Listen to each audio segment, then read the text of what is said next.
Kaixo, inoiz pentsatu duzue zergatik errepikatzen den forma bera etengabe naturan?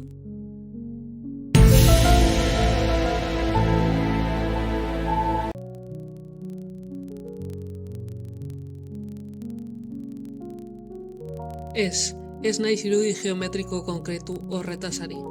Hemen zientziaz hitz egingo dugu, benetako zientziaz alegia. Begiratu zuen inguruan. Ez al duzue inoiz nabaritu maiztasun handiegiz errepikatzen den patroien bat?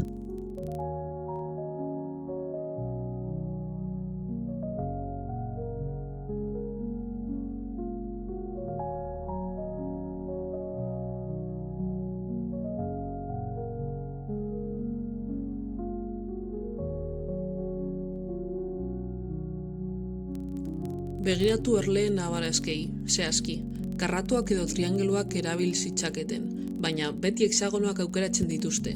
Eta zergatik hexagonoak? Pentsatu erleen helburuan.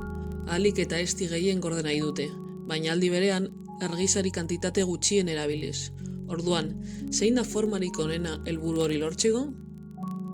Behar bada zirkuloa. Matematikoki zirkuloa da eraginkorrena.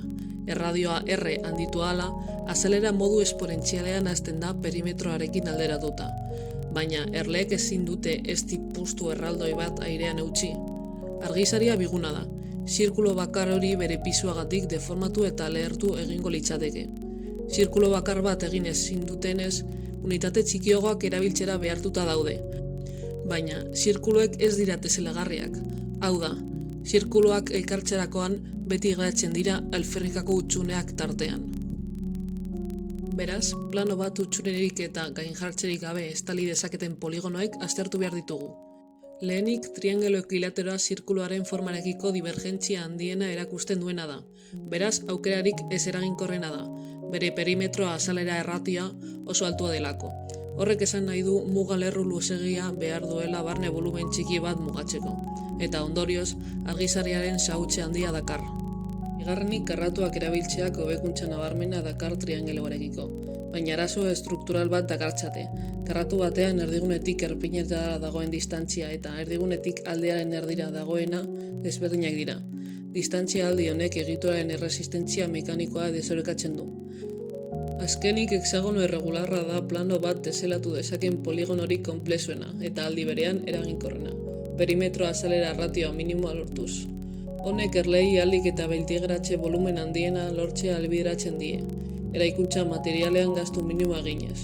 Gainera, bere barne angeluek 120 gradukoak tentsio mekanikoen banaketa orekatuagoa eta egitura egonkortasun handiagoan bermatzen dute. Ikus ditzagun orain euli baten begiak.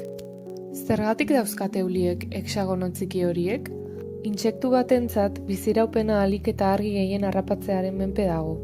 Euliaren begiaren diseinuak 3 printzipioari jarraitzen die. Lehenengoa, akzio minimoaren printzipioa. Natura aurreztailea da, eta helburua da perimetro gutxien erabiliz ahalik eta azalera handiena estaltzea. Bideoaren hasieran ikusi dugun bezala. Bigarrena, difrakzio muga. Irudigarbi bat izateko begiko leihoa zirkularra izatea da onena. Leihoa karratua balitz, bere ertz zuzenek eta izkinek argia gaizki barreiatuko lukete eta distortzioak sortuko lirateke. Zelula hexagonalak optikoki ia zirkulu baten gisa jokatzen du argiarentzat. Hirugarrena, Platoren legeak. Eulien pupa fasean bere begietako zelulak fluidoak dira eta energia minimoa bilatzen dute. Platok frogatu zuen egitura egonkorra izateko burbuilak irunak elkartu behar direla, zehazki 120 graduko angeluan. Hau da, barneko batze angelua 120 gradu izan behar da, hexagono batean bezala. Erreparatu irudi honi. Ezkerrean pixel karratuak ditugu eta eskuman hexagonalak. Paketatze hexagonalak abantaila izugarria du. Hexagono baten erdigunetik auzokide guztietarainoko distantzia zehazki bera da. Honek irudi askoz leunagoa, naturalagoa eta bereizmen espazial hobeagokoa lortzen du. Zergatik ez dira orduan gure begiak hexagonoak? Egia esan, bai dauzkago hexagonoak begietan. Giza begiaren barrura begiratzen badugu eta fobean zuma egiten badugu, zelula fotorrezeptoreak estutu eta paketatzen dira ia mosaiko hexagonal perfektu bat osatzeko. Naturaren ingeniaritza honena gure barruan ere badago. Ikusi dugunez, matematikatik biologiara naturak badaki zer egiten duen. Bestalde, ez du onartuko anglizismoek beste hitz bat gehiagorekin gure hizkuntza inbaditzea. Hexagonoak ez dira bestagonoak, onenagonoak baizik.